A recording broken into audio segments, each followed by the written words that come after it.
What's a rule that was implemented somewhere that massively backfired? My company has a strict no alcohol policy. You can't begin work within 10 hours of having had a drink. So whenever there's a staff shortage and they need me to come in right away, guess who just cracked open a cold one? English law in Wales set the death penalty for stealing a sheep. Welshmen caught stealing sheep would claim to be making love to them. They would get a lesser penalty for bestiality. The consequence of this is a Welshman gained a reputation of sheep shaggers. My institute banned porn sites in its Wi-Fi. Most people weren't tech savvy enough or bold enough to ask how to bypass it. Then the institute banned Facebook. Everyone learnt using proxy in matter of days. Let's just say the servers were under heavy pressure then onwards. A famous example from Freakonomics.com was when a daycare started charging a small fine for parents who picked up their children late, instead of resulting in more on-time arrivals. The new policy actually caused more late pickups. This is because the parents were originally worried that a late pickup would be a significant burden on the daycare employees. But because the fine was so small, only a few dollars, they decided that it must not be a big inconvenience for the daycare. Alcohol bans at college football games has led to increased intoxication problems because fans are loading up before going in the stadium. I worked at Macy's one Christmas and found out the reason why you can never find anyone at the registers is because they don't allow employees to stand at the register because it's intimidating. I can't tell you how many times I gave up trying to purchase something there because I couldn't find anyone to ring me up. Last summer in Sweden, bus drivers in some counties started wearing shorts due to the heat wave. After being denied to continue doing so by management, they started wearing skirts instead. Dress code policies banned shorts, but not skirts. In French Indochina, there was a major problem with rodents eating supplies and bringing disease. Given the plentiful supply of cheap unemployed workers, the colonial authorities thought they could be used to kill the rats and bring their numbers down.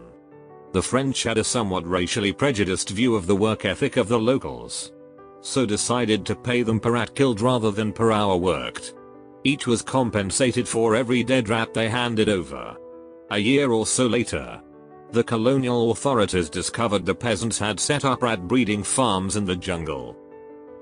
At one point in history, the president of Paraguay tried to eliminate racism by making it illegal to marry someone within your own ethnic group.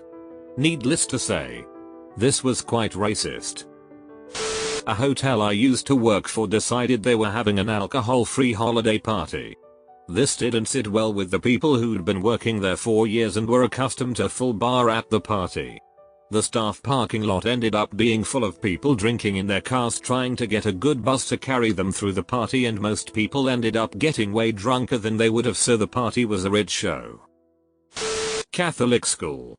This school started out not having a problem with Harry Potter.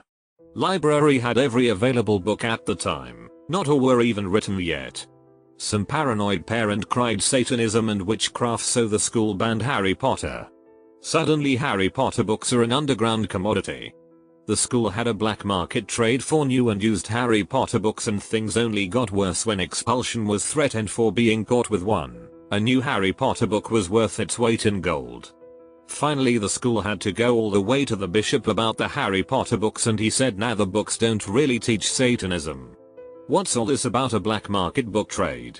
So the school lifted the ban and told the parents to cool it.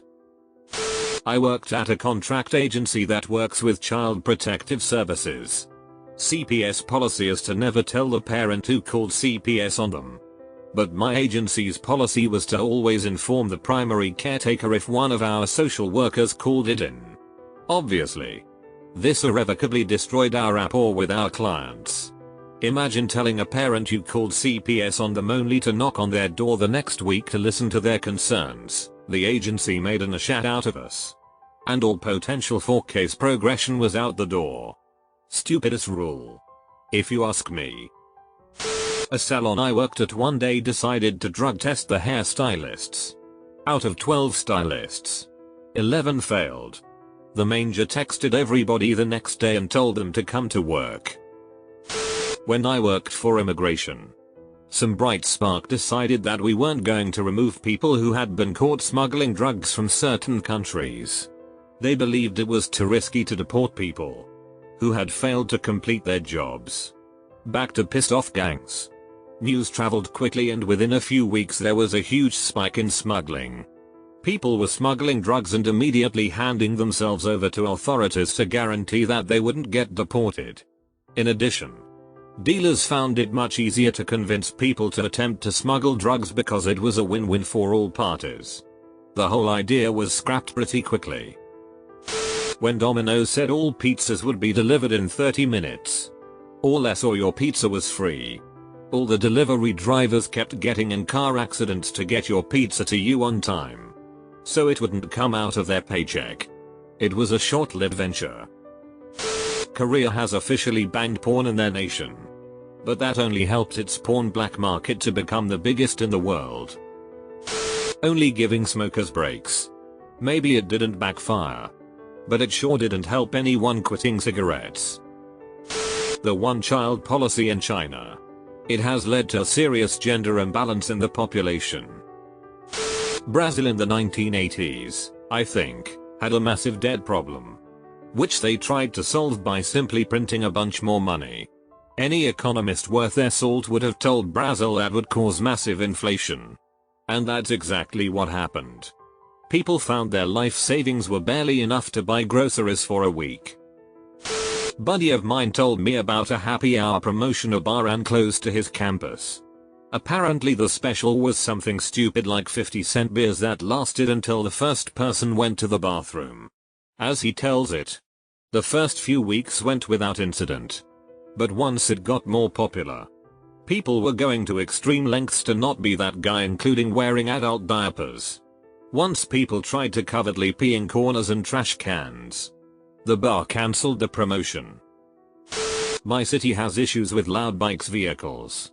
So as a deterrent, the city put up decibel meters that displayed how loud your engine is, similar to those signs that read your speed and display it to you, but instead of deterring anyone, people would pull up to these signs and rev the heck out of their engines to see who could get the highest decibel count.